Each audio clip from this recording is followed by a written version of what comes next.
দেখো ভাইয়া, আজকের ক্লাসটা হচ্ছে মেইনলি ভৌত আলোক বিজ্ঞানের উপরে ফার্স্ট ক্লাস, যেটা হচ্ছে মেডিকেল অ্যাডমিশন টেস্টের জন্য।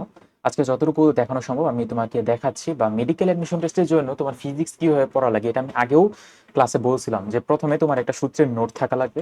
ওই সূত্র দেখে তোমাকে প্রত্যেকটা সূত্রের মধ্যে কোনটাকে কি ডিফাইন করে ওইটা জানা লাগবে। তারপর ওই প্রত্যেকটার একক কি ওইটা জানা লাগবে। তাছাড়া বইয়ের ভিতরে কিছু এমসিকিউ আছে, এমসিকিউ জানার জন্য আমাদের যতটুকু টেকনিক্যাল বিষয় জানা দরকার ততটুকু জানতে হবে। চলো ভৌত আলোক বিজ্ঞানে আজকের পার্টে আমরা পড়ার চেষ্টা করি। সরাসরি স্লাইডে চলে যাই। আচ্ছা, বিষয় জানা দরকার ততটুকু জানতে হবে। দেখো, এখানে তোমার যে তড়িৎচুম্বকীয় তত্ত্ব সম্পর্কিত কথাবার্তা বলছে প্রথমে। এখানে এই লাইনটা দেখাবা যে প্রথমে নিউটনের কণিকা তত্ত্ব, বিজ্ঞানী নিউটন দেয় কণিকা তত্ত্ব, আর হাইগেন্স দেয় তরঙ্গ তত্ত্ব। এই দুইটা ওয়ার্ড খুবই ভালো মতো আমাদের খেয়াল করতে হবে। তারপর নিচের দিকে আসবা আলোর তরঙ্গ তত্ত্বের মধ্যে। আলোর তরঙ্গ তত্ত্বতে একটা কথা পাবা এখানে, যে আলো ইথার নামক আলোকীয় মাধ্যম দিয়ে তরঙ্গ আকারে সঞ্চারিত হয়ে এক জায়গা থেকে অন্য জায়গায় যায় এবং চোখে বোঝালে দৃশ্যানুভূতি অনুভব করে। এই লাইনটি একটু কষ্ট করে পড়বা। এটা হচ্ছে হাইগেন্সের যে তরঙ্গ তত্ত্ব আছে, তরঙ্গ তত্ত্বের একটা কথা। তারপর তাছাড়া মাইকেলসন মলি পরীক্ষা করে জানতে পারে যে ইথার নামক কোনো বস্তুর অস্তিত্ব নেই। জাস্ট এই দুইটা কথা, ইথার নামক কোনো বস্তুর অস্তিত্ব নাই।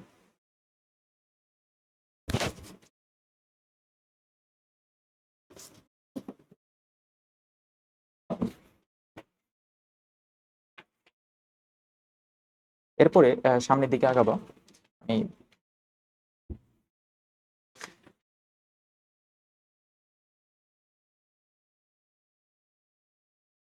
চ্যাপ্টার 5, 6 যেগুলো শর্ট সিলেবাসের বাইরে, ওই চ্যাপ্টারগুলো একটু খুব ভালো মতো এটা পড়া লাগবে, কারণ কই থেকে কি প্রশ্ন আসে বলা যায় না।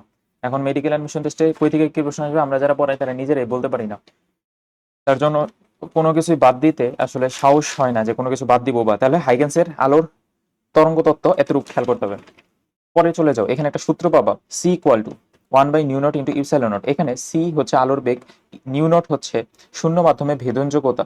কিসের ভেদনযোগ্যতা? তড়িৎ ভেদনযোগ্যতা। এবং ইপসাইলন নিউ নট দিয়ে বোঝায় শূন্য মাধ্যমে চৌম্বক প্রবেশ্যতা। এখানে দুইটা জিনিস খেয়াল করতে হবে। এটা হচ্ছে তড়িতের ক্ষেত্রে আমি ইউজ করছিলাম, যেটা চ্যাপ্টার 2 তে অথবা চ্যাপ্টার 2 তে পড়ছিলাম, যে স্থির তড়িৎ চ্যাপ্টারে তড়িৎ ভেদনযোগ্যতা। তড়িৎ ভেদনযোগ্যতার একটা নির্দিষ্ট মান আছে। দেখো এটা মনে পড়ে কিনা, আমরা পড়ছিলাম যে C equal to 1/4 pi epsilon naught. এটা মনে পড়ে? এটা যদি না মনে পড়ে, দেখো তো এটা মনে পড়ে কিনা। কুলম্বের সূত্র, দুইটা চার্জ C1 C2 যদি থাকে, বা Q1 Q2 যদি থাকে, তখন এটার মধ্যবর্তী যে আকর্ষণ বল বা বিকর্ষণ বল F equal to C into Q1 Q2 divided by D square. এটা মনে পড়ে কিনা? আমি একটা নতুন পেজেই লিখে দিই। দেখো, নর্মালি আমরা পড়ছিলাম কুলম্বের সূত্র F equal to 1/4 pi epsilon naught. ওই সি এর বদলে লিখতাম 4 pi epsilon naught Q1 Q2 divided by D square. এটা লিখতাম। এখন কুলম্বের সূত্র অনুসারে এই ইপসাইলন নট এটাই হচ্ছে তড়িৎ ভেদনযোগ্যতা। তড়িৎ মাধ্যমে যে ভেদনযোগ্যতা অথবা আপেক্ষিক এতটুকুই। এখান থেকে ইপসাইলন নটের ভ্যালুটা জানতে হবে। ইপসাইলন নটের ভ্যালু হচ্ছে C equal to 1/4 pi epsilon naught. তাহলে ভাইয়া সি এর ভ্যালুটা তো আমরা জানি 3 × 10⁸ মিটার পার সেকেন্ড, আলোর বেগ। এখন এখান থেকে ইপসাইলন নটের ভ্যালুটা বের করার জন্য আমরা কি উল্টা মানে এই কাহিনী করবো? দেখো তো, ইপসাইলন নট ইকুয়াল টু তাহলে ওয়ান ওইদিকে ওইদিকে চলে যাবে, নিউ নোটে এদিকে আসবে 1/4 পাই সি। এগুলা দিয়ে বের করার কি কোনো দরকার আছে? দরকার নাই। আমরা ইপসাইলন নটের ভ্যালুটা সরাসরি মনে রাখবো। এটা হচ্ছে 8.854 ইন্টু 10⁻12। জাস্ট এই কয়টা কথা একটু খেয়াল করতে হবে।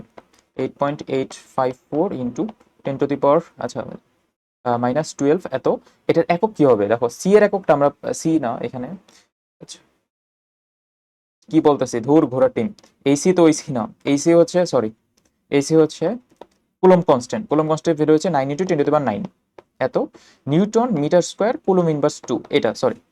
তাহলে এখান থেকে আলটিমেটলি তাহলে newton metre square Coulomb inverse 2 কে যদি উল্টায় দাও, তাহলে যে ভ্যালুটা আসবে ওইটাই বসাবা ইপসিলন নটের মধ্যে, মানে Coulomb square newton metre inverse 2 newton inverse 1, that's it. এখান থেকে পাবা হচ্ছে তড়িৎ ভেদনযোগ্যতা। আর যে চৌম্বক ভেদনযোগ্যতা নিউ নট, ওইটা আমরা কিছুদিন আগে একটা চৌম্বকের যে চ্যাপ্টারে ক্লাস নিছি, চৌম্বকের ক্লাসের মধ্যে সবকিছু বলছিলাম নিউ নটের ভ্যালুগুলো। তাহলে দেখো, বইতে চলি, বইতে যাই। এখানে তাহলে 8.85 into 10⁻12 Coulomb square newton inverse 1 metre square. আচ্ছা, দেখো এখানে এটাও লেখা যায় নিউটন পার মিটার স্কোয়ার। তারপরে এদিকে আসো, পার, এই যে এখানে, সরি, এটা এটা ভুলই হয়েছে। আমি যেটা লিখছি ওইটা কারেক্ট, একটু আগে যেটা লিখলাম। তারপর দেখো নিউ নটের value 4 pi into 10⁻7 newton per ampere square. এখানেও ভুলভাল লাগতেছে। দেখো এই যে নিউ নোটের ভ্যালুটা,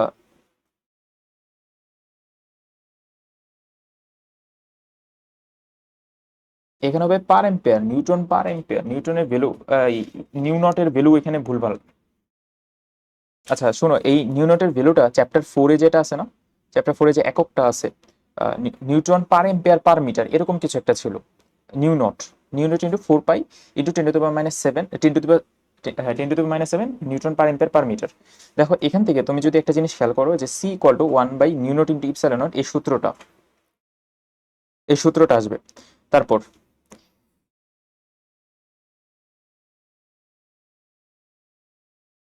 তারপর নিচে দিকে আসো, তাহলে ভাই আমি এখানে বলি, দেখো নিউটনের ভ্যালুটা 4/10⁻⁷, এটা একটু বই ইয়ে থেকে চ্যাপ্টার 4-এ যেটা আছে, চ্যাপ্টার ফোর থেকে যেটা ভ্যালুটা আছে ওই ভ্যালুটা ওইখান থেকে দেখবো। আমি কিছুদিন আগে ক্লাসটা নিয়েছিলাম চ্যাপ্টার 4-এ।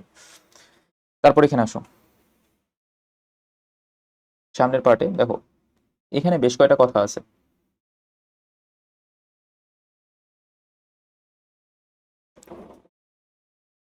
বিজ্ঞানী ম্যাক্সওয়েল, তড়িৎচুম্বকীয় ম্যাক্সওয়েল তা প্রমাণ করেন যে আলো একটি অনুপ্রস্থ তরঙ্গ। এই লাইনটুতে আগাবা, ম্যাক্সওয়েল প্রমাণ করেন আলো একটি অনুপ্রস্থ তরঙ্গ বা ট্রান্সভার্স তরঙ্গ।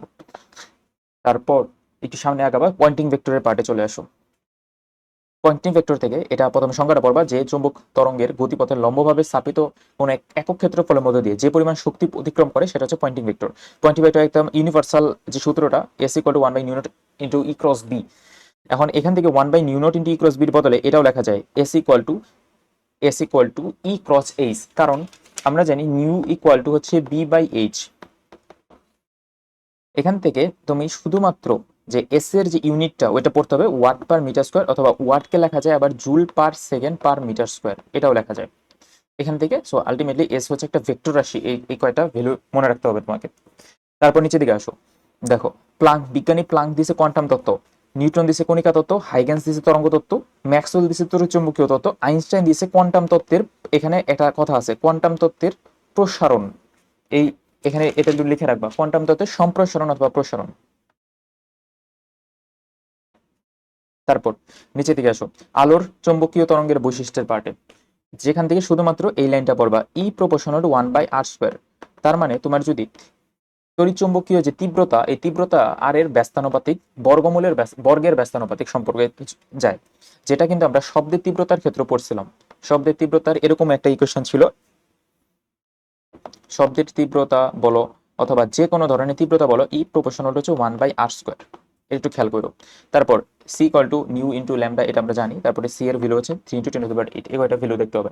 তারপরে এখানে আসো যে এক আলোকবর্ষ হচ্ছে 9.46 × 10⁻15 মিটার, অথবা 9.46 10⁻12 কিলোমিটার। এই দুইটা পয়েন্ট খুব ভালো মতো খেয়াল করতে হবে। তারপর নিচের দিকে আসো, এখানে আর 2-3টা পেজ পরে কিছুই লাগবে না, সরাসরি একটা ছক আছে, ওই ছকের মধ্যে চলে যাবা। এই যে এগুলা সবকিছু হাজারি স্যারের বই, এখান থেকে না। ওকে,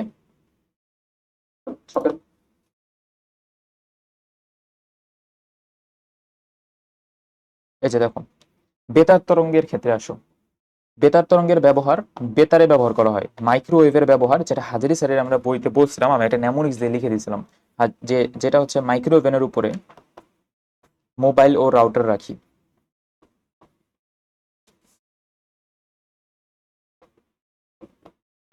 ওভেনের উপরে মোবাইল ও রাউটার রাখি, এটা হাজারি স্যারের বইতে পড়ছিলাম, যেটার মধ্যে মাইক্রোওয়েভ ছিল, মোবাইল ছিল, মোবাইলের যে সিগন্যালটা ওইটা হচ্ছে মাইক্রোওয়েভ, মাইক্রোতে আবার মাইক্রোওয়েভ মনে রাখা যায়, ওভেন তো ওভেন, আর রাউটারতে রাউটার। রাউটার হচ্ছে ওয়াইফাই, ওয়াইফাই যে সিগন্যাল, ওই সিগন্যালটা হচ্ছে মাইক্রোওয়েভ। বাট এখানে যেগুলা দিয়েছে, রাডারটা ভালো মতো মনে রাখতে হবে, কারণ রাডারটা মেডিকেলে আসছিল। রেডিও যোগাযোগ, শিল্প কারখানা, এই কয়টা জিনিস খেয়াল করতে হবে। আর রান্নার কাজে দেখো, রাডার, রেডিও, রান্না, তিনটাতে র আছে। এই র দিয়ে যেগুলা, ওইটা সবই হচ্ছে মাইক্রো ওভেন। আর তুমি মাঝের এগুলো পড়া দরকার নেই, নিঃসরণকারী উৎস এগুলো ভাইয়া দরকার নেই। তারপরে সামনে আসবো, অবলোহিত রশ্মির পার্টে। অবলোহিততা, এই যে দেখো, এখানে কয়েকটা জিনিস খেয়াল করতে হবে। মনে করবা যে আইআর ল্যাম্প দিয়ে সবকিছু মনে রাখা যায়। আইতে হচ্ছে আইআরতে অবলোহিত, আর ল্যাম্প তো ল্যাম্পই। ল্যাম্প এখানে আছেই বইয়ের ভিতরে, কিন্তু আইআর ল্যাম্প আমরা ইউজ করব অন্ধকারে। মানে কয়েকটা ট্রিক্স বলে দিচ্ছি। ধরে নাও আইআর ল্যাম্প তুমি ইউজ করবে অন্ধকারে,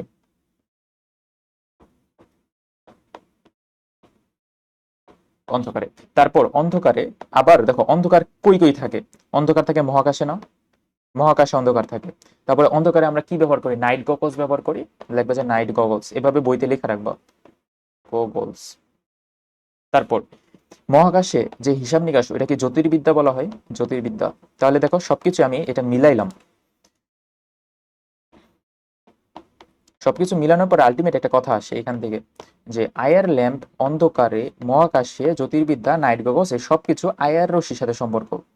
এই ছকটা কেন এত ইম্পর্টেন্ট? কারণ এখান থেকে মেডিকেল আসছে অনেক জায়গায়। দেখো অন্ধকারে দেখার জন্য নাইট গগলস, অন্ধকারে ছবি তোলার জন্য, অন্ধকার ওয়ার্ডটা পাইলেই। তারপরে মাংসপেশির ব্যথার টানে আয়ার, এটা হাজারি স্যারের বইতে খুব ভালো মতো বসতো। নেয়ার আয়ার, ফার আয়ার, মিডল আয়ারের কাজ। মিডল এয়ারের কাজ হচ্ছে জৈব যৌগের কার্যক্রমমূলক শনাক্তকরণে। তাছাড়া নেয়ার আয়ারের কাজ ছিল হচ্ছে বিভিন্ন ধরনের অপটিক্যাল যে কি বলে ব্রেইনের যে খুলির পরীক্ষাগুলো ছিল। তাছাড়া ফার আয়ারের যে কাজ ছিল, ফারায়ারের কাজ ছিল যে ফিজিওথেরাপিতে মাংসপেশির যে ব্যথা টান, এই কাজটা হচ্ছে ফারায়ারের কাজ। এটা হাজারি স্যারের বইতে আমরা পড়ছিলাম চ্যাপ্টার 2 তে। দেন এদিকে আসো, বিভিন্ন ধরনের চিকিৎসায় জ্যোতির্বিদ্যায় শিল্প কারখানায় ব্যবহার করা হয় আয়ার। দেন আবার নিচের দিকে এসো, দৃশ্যমানে আসো। দৃশ্যমানের ক্ষেত্রে এলা ইম্পর্টেন্ট না, দৃশ্যমান থেকে কোনো প্রশ্ন হওয়ার কথা না। চলে আসবা অতিবিগণিতে। অতিবিগণী রশিতে আমরা হাজারি স্যারের বইতে কি পড়েছিলাম? জাল নোট শনাক্তকরণে, যেখান থেকে একটা ওয়ার্ড পাবা প্রতিপ্রভা, যেটা হাজিরি স্যারের বইতে আছে। বাট এখানে দেখো প্রতিপ্রভার সাথে আয়নায়ন কথাটাও কিন্তু মিল পাও, প্রতিপ্রভার কথাটা এখানে আছে।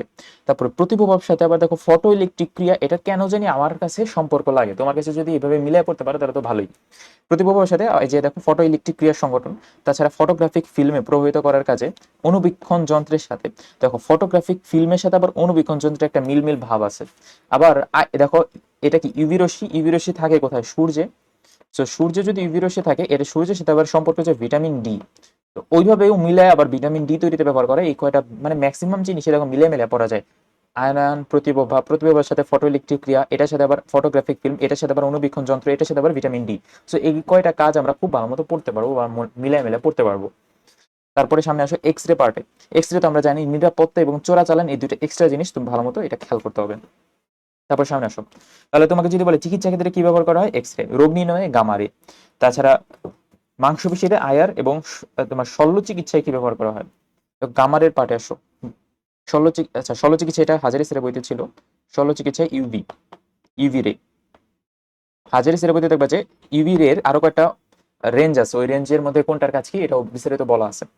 তারপরে গামা রশ্মি, তুমি একটা কাজ করতে পারো, হাজারি স্যারের বইয়ের যে পার্ট, ওই পার্টের একটা মানে ফটোকপি এই যে ফিজিক্স বই যেটা আছে, ফিজিক্স বইয়ের এখানে লাগায় রাখতে পারো, যেন তোমার পরবর্তীতে পড়তে সুবিধা হয় যে হাজারি স্যারের সাথে তোমার যে এই ইসাক স্যারের বইয়ের কি টাইপের মিল আছে, যেহেতু এটা দুই পার্টের মধ্যে আছে বা দুইটা জায়গাতে আছে। তো আমরা ওইভাবে একটু খেয়াল করে পড়তে হবে। আর আগেই বলে রাখছি ভাই, তুমি কিন্তু আগে সূত্রগুলো ভালো মতো খুব ভালো মতো পড়ে রাখবা। আমি যেহেতু আগে সূত্রগুলো পড়াইছি ক্লাসের মধ্যে, আমি চেষ্টা করতেছি বইয়ের ভিতরে পড়ানোর জন্য। আর ব্রেকডাউন ফিজিক্স কেমিস্ট্রি যে ক্লাসগুলো আছে, মানে ইউটিউবের মধ্যে যে ক্লাসগুলো, এই ক্লাসগুলোতে আগে সূত্র সম্পর্কিত কথাবার্তা বলা হয়েছে, তারপরে বইয়ের ভিতরে যাওয়া হয়েছে। আমি আগে এখন এই চ্যাপ্টারে মানে এই ক্লাসগুলোতে বইয়ের ভিতরে বেশি ফোকাস করার চেষ্টা করতেছি, তুমি ক্লাসগুলো দেখো। তারপর দেখো এখানে এর লাস্টে গামারসি। গামারসির মেইনলি কাজ হচ্ছে ক্যান্সার কোষকে ধ্বংসকরণে এবং চিকিৎসা ক্ষেত্রে, সোজা কথা চিকিৎসা বিজ্ঞানে। চিকিৎসা বিজ্ঞানে আরো একটা রশ্মি ব্যবহার করে এক্স রে। তো যেটা আসে পরীক্ষায় আর কি। তারপরে মহাজাগতিক রশ্মির তরঙ্গ দৈর্ঘ্য হচ্ছে 10⁻14 মিটার। আর 1/μ0 × ε0 যে ইউনিট, ওটা হচ্ছে দেখো c = 1/√μ0 × ε0। এটা যদি হয় তাহলে এখান থেকে কিন্তু আমরা এটাও লিখতে পারি যে সি যদি হয় মিটার পার সেকেন্ড, তাহলে √μ0 × ε0 তো হবে মিটার পার সেকেন্ডের উল্টাটা, সেকেন্ড পার মিটার। সো এটাও কমন সেন্স, এটা পারা যাবে। তারপর নিচের দিকে আসি, চলো দেখো সেকেন্ড পার এম্পিয়ার না এই ভ্যালুটা, এস পার মিটার। তাহলে তুমি যদি এটাকে স্কোয়ার করে দাও, স্কোয়ারের ভ্যালুটা কত আসে? এটা কিন্তু বইয়ের এমসিকিউ, স্কোয়ার করে দিলে আসবে S square per metre square. তাহলে এই ভ্যালুটাই যদি আমরা এইভাবে লিখতে পারি, তাহলে μ0 × ε0 = s² পার মিটার স্কোয়ার, যেটার মধ্যে নিউ নটের ইউনিট হচ্ছে newton per ampere per metre. আর ইপসাইলন নটের যে ভ্যালুটা আছে ওটা হচ্ছে নিউটন মিটার স্কোয়ার, মানে newton inverse 1 metre inverse 2 coulomb square. এটা হচ্ছে তোমার ইপসিলন নটের যে ভ্যালুটা। এখন এই দুইটা যদি আমরা হিসাব নিকাশ করি, তাহলে নিউটন নিউটন কাটা, দেখো তারপরে মিটার ইনভার্স 2 এখানে, আর এখানে মিটার ইনভার্স 1। এখানে মেইন সমস্যাটা হয় আর কি। দেখো এই যে এই দুইটা পার্ট মিলানোর পরে আমাদের একটা অ্যাম্পিয়ার পার্ট আসবে, দেখো তো এটা মনে পড়ে কিনা। আমরা জানি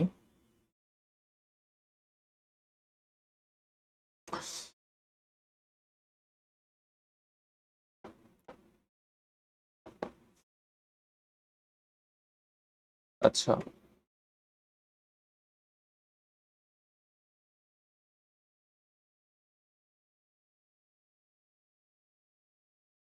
এখানে কুলম্বের সাথে মিটারের একটা সম্পর্ক আছে, আর এখান থেকে আবার অ্যাম্পিয়ারের একটা সম্পর্ক আছে। এই দুইটা যে কোনো ভাবে কাটাকাটি করে আলটিমেটলি এটা আসে। এটা আমি আরেকটা ক্লাসে ভাই দেখাবো নি, বুঝছো। এটা তোমার খুব একটা যে ম্যান্ডেটরি এরকম না।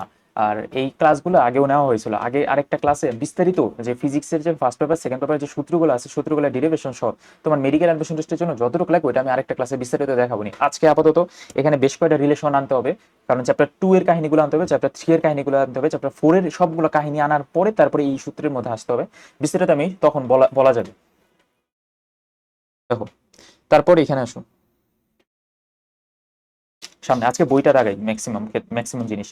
হাইগেন্সের নীতির উপর ভিত্তি করে কি কি বের করা যায়। দেখো এখানে দুইটা কথা আছে। হাইগেন্সের উপর নীতি ভিত্তি করে প্রতিফলন এবং প্রতিসরণের সূত্রকে বিশ্লেষণ করা যায়। ব্রড হেডিং এ দুইটা কথা আছে, প্রতিফলন এবং প্রতিসরণের সূত্রকে বিশ্লেষণ করা যায়। তারপর নিচে দিকে আসো সামনে, আলোর ব্যতিচারে, আলোর ব্যতিচারে সরাসরি চলে আসো। ব্যতিচারের প্রথম সংজ্ঞাটা পড়বা। তার আগে এখানে আরেকটা টার্ম আছে যেটা হচ্ছে আলোর উপরিপাতন। আলোর উপরিপাতনের ফলে, যেটা চ্যাপ্টার 9-এ বিস্তারিত কথা আছে। আলোর উপরিপাতন বলতে নর্মাল একটা কথা হচ্ছে যে দুইটা তরঙ্গ যদি যায়, এদিকে একটা তরঙ্গ আরেকটা তরঙ্গ, এই দুইটা তরঙ্গ যদি মিক্স করে, এই দুইটা তরঙ্গের লব্ধি ফল যেটা হবে হচ্ছে আলোর উপরিপাতন। এই আলোর উপরিপাতন হচ্ছে মেনলি ব্যতিচারের ফল হচ্ছে আলোর উপরিপাতনের ফল হচ্ছে ব্যতিচার, বা ব্যতিচার ইকুয়াল টু হচ্ছে আলোর উপরিপাতন। এই কথাটাই এই এমসিকিউটা মাথায় রাখতে হবে। তারপরে এখানে আসবে যে দুটি তরঙ্গের কোনো মাধ্যমে একটি কণাকে একই সঙ্গে অতিক্রমণ করলে প্রতিটি তরঙ্গ একটি স্থানান্তর করবে, এবং আলটিমেটলি তোমার যে যে লব্ধি স্মরণ করবে ওইটা হচ্ছে আলোর উপরিপাতনের ফল। এখানে দেখো Y equal to Y 1 plus Y 2 এটা লেখা যায়, অথবা তোমার যদি ভিন্ন দশায় বিপরীত দশায় থাকে তাহলে মাইনাস দিয়ে করতে হবে। সুসঙ্গত উৎসতে চলে আসবে। সুসঙ্গত উৎসতে বেশ কয়েকটা ক্রাইটেরিয়া আছে, সংজ্ঞার মধ্যে ক্রাইটেরিয়া আছে, তাছাড়া বিস্তারিত নিচেও ক্রাইটেরিয়া আছে। আমি এখানে দেখো দেখাচ্ছি যে দুইটি উৎস থেকে সমদশা সম্পন্ন, এই ওয়ার্ডটুকু প্রথমে দেখাবা, কোনো নির্দিষ্ট দশা পার্থক্যের এতটুকু একই তরঙ্গ দৈর্ঘ্যের দুইটি তরঙ্গ নিঃসৃত হলে তাদের বলে সুসঙ্গত উৎস। আবারও বলি, দেখো সমদশা সম্পন্ন, নির্দিষ্ট দশা পার্থক্যের, একই তরঙ্গ দৈর্ঘ্যের, এই তিনটা ক্রাইটেরিয়া যদি ফলো করে তাহলে হবে সুসঙ্গত উৎস। তারপর সামনে আসো ব্যতিচার পার্টে। ব্যতিচার থেকে প্রথমে সংজ্ঞাটা পড়বা যে দুইটি সুসঙ্গত উৎসের মধ্যে একটা একবার আলো তীব্রতা হ্রাস পায়, আবার আলো তীব্রতা বৃদ্ধি পায়, এভাবে পর্যায়ক্রমে আলো তীব্রতা, উজ্জ্বলতা এবং অন্ধকারের যে সৃষ্টি হয় এটা হচ্ছে আলোর ব্যতিচার। তারপর মেডিকেল অ্যাডমিশন টেস্টের জন্য শুধু তোমার এতটুকু জানলেই হবে যে আলোর ব্যতিচার দুই ধরনের, একটা হচ্ছে গঠনমূলক ব্যতিচার, ধ্বংসাত্মক ব্যতিচার। গঠনমূলক যে ব্যতিচার থাকে সেখানে দশা পার্থক্য হয় 2 পাই, আর ধ্বংসাত্মক যে ব্যতিচার হয় সেখানে দশা পার্থক্য হয় পাই/2। এই কথাটার সাথে তোমার দেখো তো এই আরো কিছু ভিতরে বিস্তারিত কথা আছে, এখানে আসতেছি।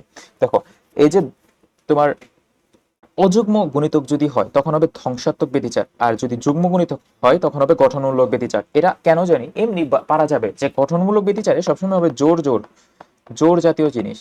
বাট এখানে দেখো 2 পাই আছে, বাট 2 পাই মানে কিন্তু ল্যামডা, এই যেটা খেয়াল করতে হবে। বাট তোমার এখানে কিন্তু বলছে λ/2 এর অযুগ্ম, λ/2 এর যুগ্ম। তাহলে তোমার যদি বলে ল্যামডা, ল্যামডার পাশে তো 1, তারপরে হবে কি 2λ, 3λ, তাহলে তো হইলো না বিষয়টা, তাহলে তো যুগ্ম অযুগ্ম হিসাবটা হইলো না। তো যুগ্ম অযুগ্ম হিসাবটা করতে হবে λ/2 এর হিসাবে, λ/2 ইন্টু 2। দেখো এখন যুগ্ম হয়ে গেছে। আবার পাই/2 আমরা জানি 2 পাই মানে হচ্ছে ল্যামডা, চ্যাপ্টার 9-এ বিস্তারিত পড়ছো, ল্যামডা মানে 2 পাই, তার মানে পাই/2 মানে কি, এটা পাই/2 λ/4, তার মানে λ/2 এর কয় গুণ হইলো, আলটিমেটলি অযুগ্ম গুণিতকে হবে সামহাউ। তাহলে অযুগ্ম ওয়ার্ডটা পাইলে তখন হবে শুধু আলোর ধ্বংসাত্মক ব্যতিচার, আর যুগ্ম গুণিতক হলে আলোর হবে গঠনমূলক ব্যতিচার। গঠনমূলক ব্যতিচারের ক্ষেত্রে দশা পার্থক্য হয় 2 পাই, ধ্বংসাত্মক ব্যতিচারের ক্ষেত্রে দশা পার্থক্য হয় তোমার পাই/2। এই দুইটা কথা একটু খেয়াল করো। তারপর নিচে দিকে আসো, আর এই যে এই লাইনটি একটু খেয়াল করো, 2n+1 λ/2 আমরা জানি এটা হচ্ছে বিজোড় সংখ্যার বের করার যে নিয়মটা। তারপর ঝালরের কয়টা কথা আছে এখানে, আর কিছু পড়া লাগবে না। নিচে দিকে আসো, ব্যতিচারের যে শর্তাবলী, ব্যতিচারের বৈশিষ্ট্য এবং শর্তাবলীর পাটে। প্রথমে শর্তাবলী, আলোটা হইতে হবে সুসঙ্গত উৎস। তাহলে এখানে সুসঙ্গত উৎসর যে ক্রাইটেরিয়া গুলো আছে ওই ক্রাইটেরিয়া গুলো আনতে হবে, যে একই সমদশা সম্পন্ন, অথবা ল্যামডার ভ্যালু গুলো সেম থাকতে হবে, ল্যামডা সেম, দশা হচ্ছে একটা নির্দিষ্ট দশা, এই কয়টা কথা খেয়াল করে ওই যে উপরে যেগুলো সুষমতা উৎস ক্রাইটেরিয়া বললাম ওইটা। তারপরে আরো কয়টা পয়েন্ট আছে দেখো, উচ্চ দুইটা অবশ্যই ক্ষুদ্র এবং সূক্ষ্ম হতে হবে, উচ্চ দুইটি অবশ্যই কাছাকাছি হতে হবে, এবং বিস্তারটা সমান অথবা প্রায় সমান হতে হবে, পর্যায়ক্রমিক উজ্জ্বল এবং অন্ধকার পার্থক্য সৃষ্টি করতে হবে, যার কারণে আলটিমেটলি ব্যতিচার সৃষ্টি হবে। এই কয়টা পয়েন্ট খুবই ইম্পর্টেন্ট। তারপর নিচের দিকে আসো, ব্যতিচারের বৈশিষ্ট্য, ব্যতিচারের বৈশিষ্ট্য কিছু পড়া লাগবে না, নিচের দিকে আসো, যেটা মোস্ট ইম্পর্টেন্ট একটা গাণিতিক পয়েন্ট আছে, এই যে এটা, যদি তোমার দুইটা বিন্দুর পথপার্থক্য হয় λ/4 তাহলে দশের পার্থক্য কত? এই এমসিকিউ গুলা বা এটা ফার্স্ট পেপারেও আছে, যেটা চ্যাপ্টার 9-এ। বাট আমি তোমাকে একটা ট্রিক শিখিয়ে দিই, তুমি দেখো এখানে ছিল, এখানে কোশ্চেনটা ছিল λ/2 দিয়ে, λ/4 দিয়ে দশা পার্থক্য চাইছে। মনে করবা প্রথম ক্রাইটেরিয়া, পথপার্থক্য যদি কিছু বলে, পথপার্থক্য হিসাব নিকাশ বললেই তোমার ল্যামডা ওয়ার্ডটা আসবে, আর দশা পার্থক্য ওয়ার্ডটা বললেই তোমার পাই কত, পাই ওয়ার্ডটা আসবে বা 2 পাই কতটা আসবে। এখানে ল্যামডার করেসপন্ডিং হচ্ছে 2 পাই। আমি তোমাকে যদি আরো স্পেসিফিক বলি, প্রত্যেকটা জিনিসেরই দুইটা করে হিসাব থাকে। যেমন তোমাকে যদি বলি যে একটা, মানে জাস্ট কথার কথা, 1 লিটার তেল 1 কেজি তেল, তো দুইটার মধ্যে দুইটা হিসাব আছে না, ওরকম যে 1 লিটার তেল 1 কেজি তেলের প্রায় সমান, বাট আসলে সমান না, দুইটা দুই অ্যাঙ্গেল থেকে আমরা হিসাব করছি। একটা হচ্ছে আয়তনের হিসাবে হিসাব করছি, আরেকটা হচ্ছে নর্মালি আমরা কেজি দরে হিসাব করছি অথবা ওজন দরে হিসাব করছি। জাস্ট এটা বোঝানোর জন্য, প্রত্যেকটা যে তরঙ্গ থাকে তরঙ্গের দুইটা প্রপার্টি হচ্ছে, একটা হচ্ছে পথ পার্থক্য আর একটা হচ্ছে দশা পার্থক্য। এখন পথ পার্থক্য হচ্ছে পথের যে হিসাব, দশা পার্থক্য হচ্ছে দশার যে হিসাব। দশার হিসাবগুলো হিসাব করবো আমরা সবসময় কোণে, আর পথের হিসাবগুলো করবো মিটারে। তার মানে এখানে ল্যামডা হচ্ছে, ল্যামডার একক হচ্ছে মিটারে, আর এটা হচ্ছে একটা কোণ, কোণের তো কোনো এখানে একক নাই, তাহলে ল্যামডা মানে 2 পাই, এটা হচ্ছে আলটিমেট কথা। সো এটা দিয়ে যদি তুমি খেয়াল করতে পারো তাহলে তো হয়ে গেল। তাহলে λ/4 এটার ভ্যালু হবে, ল্যামডা মানে যদি 2 পাই হয় 2 পাই/4, তাহলে আসবে আলটিমেটলি পাই/2 অ্যান্সার। That's it. তাহলে তুমি যে কোনো ম্যাথ পারবা। ধরে নাও তোমাকে যদি বলে যে পাই 3π/4, এটা হচ্ছে দশা পার্থক্য, পথ পার্থক্য কত, তাহলে প্রথমে কাজ করতে হবে আমাদের ল্যামডা মানে 2 পাই, তাহলে 2 পাই এর আগে হিসাবটা এখানে আনতে হবে। কিভাবে আনবা দেখো, উপরে তুমি 3 × 2 পাই বানাবা, দেখো 2 এখানে উপরে এক্সট্রা দিছো, 4 × 2 নিচে এক্সট্রা দিয়ে ভাগ করে দিবা, তাহলে তো হয়ে গেল। তাহলে 3 × λ/8, 3 λ/8, এটা হচ্ছে অ্যান্সার। দেখছো তাহলে পারা যায় কিনা এতটুকু। তাহলে দশা পার্থক্য পথ পার্থক্যের ম্যাথগুলো আমাদের খুব ভালো মতো এখান থেকে ভাইয়া শিখতে হবে। আর পরবর্তী পার্টে চলো, দেখো দ্বিতীয় পরীক্ষার ফলাফলে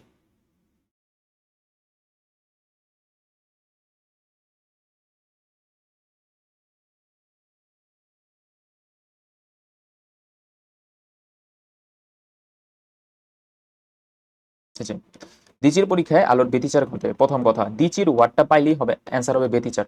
তারপর আলোর তরঙ্গের ধরুন ব্যতিচার ঘটে, কাজেই আলো এক প্রকার তরঙ্গ, অবশ্যই আলো এক প্রকার তরঙ্গ। দ্বিচির পরীক্ষা দ্বারা আলোর তরঙ্গ, তরঙ্গ তত্ত্বকে সমর্থন করে, এই দুটো কথা।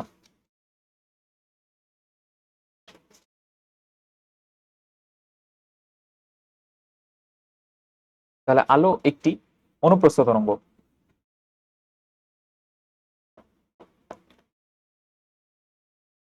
আচ্ছা, অনুপ্রস্থ তরঙ্গের আলো কিছু এক্সাম্পল আছে, দেখো আলো কি শব্দ হয়? আলোতে কোনো শব্দ নাই, আলোতে যেহেতু শব্দ নাই তাহলে শব্দ ছাড়া যেগুলো অ্যান্সার ওইটাই। যেমন পানির যে তরঙ্গ, ওইটা একটা অনুপ্রস্থ তরঙ্গ। তারপরে তাহলে শব্দ কি? শব্দ হচ্ছে অনুদৈর্ঘ্য তরঙ্গ।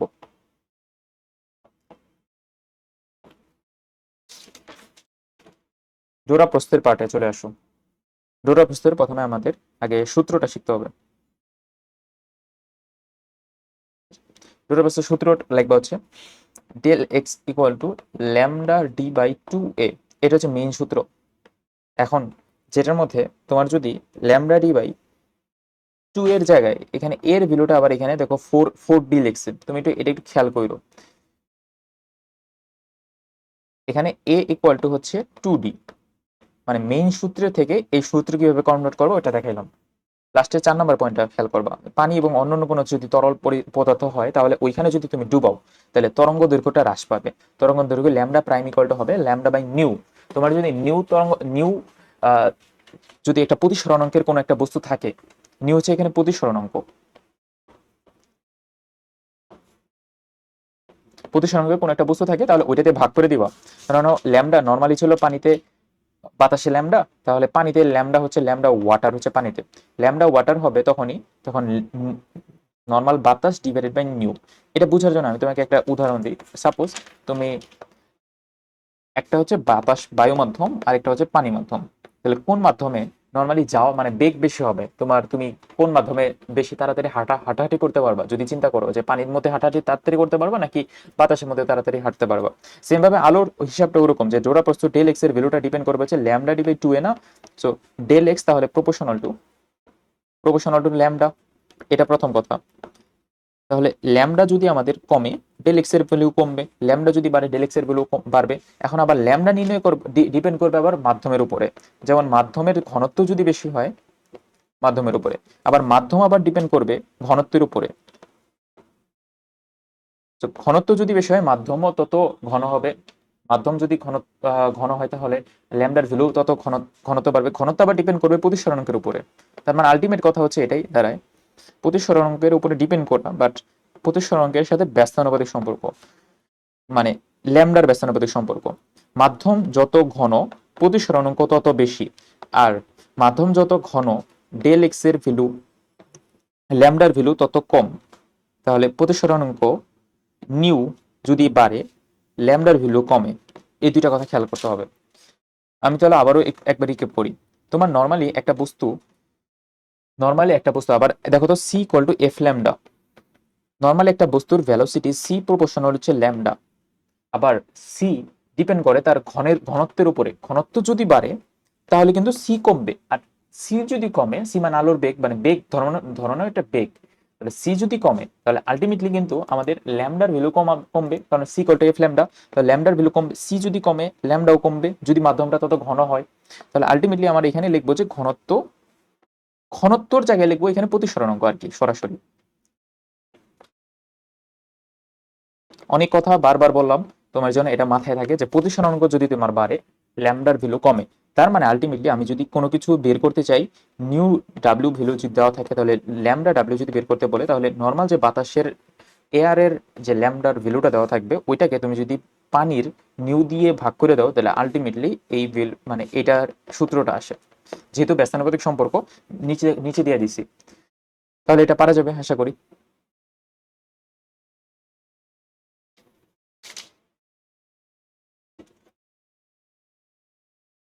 তারপরে এখানে দেখো আরেকটা লাইন আছে ইম্পর্টেন্ট, কোথায় জানি, এই যে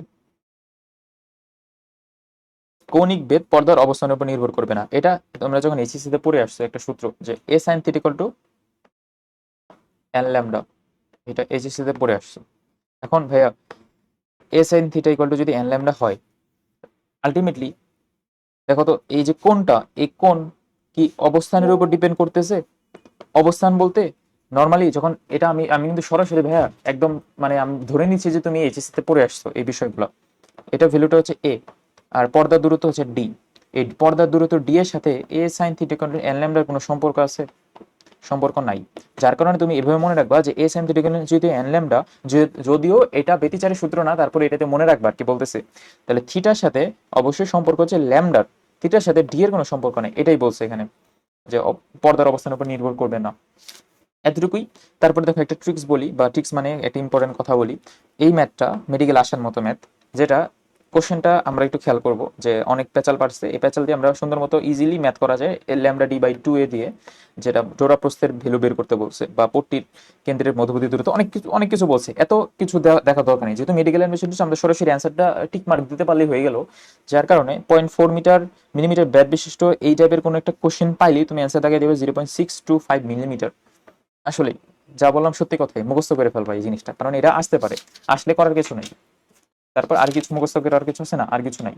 তারপরের পার্টটা হচ্ছে আলোর অপবর্তন। আমরা পরবর্তী ক্লাসে আলোর অপবর্তন এবং বাকি যে পার্ট আছে বাকি পার্টগুলো পড়ার চেষ্টা করব। আজকের ক্লাসে ভাই যতটুকু বললাম ততটুকু একটু পড়ার চেষ্টা করো। আমরা পরবর্তী ক্লাসে অপবর্তন পড়বো, এবং তারপরে যে ফিজিক্সের যে আরো যে ঝামেলাপূর্ণ যে চ্যাপ্টারগুলো, ওই চ্যাপ্টারগুলো শেষ করার চেষ্টা করবো, স্পেশালি মেডিকেল অ্যাডমিশন টেস্টের জন্য। আবারও বলে রেখে আমি কিন্তু সরাসরি ধরে নিচ্ছি যে তুমি এইচএসসি তে যতটুকু জানা দরকার ততটুকু জেনে আসছো।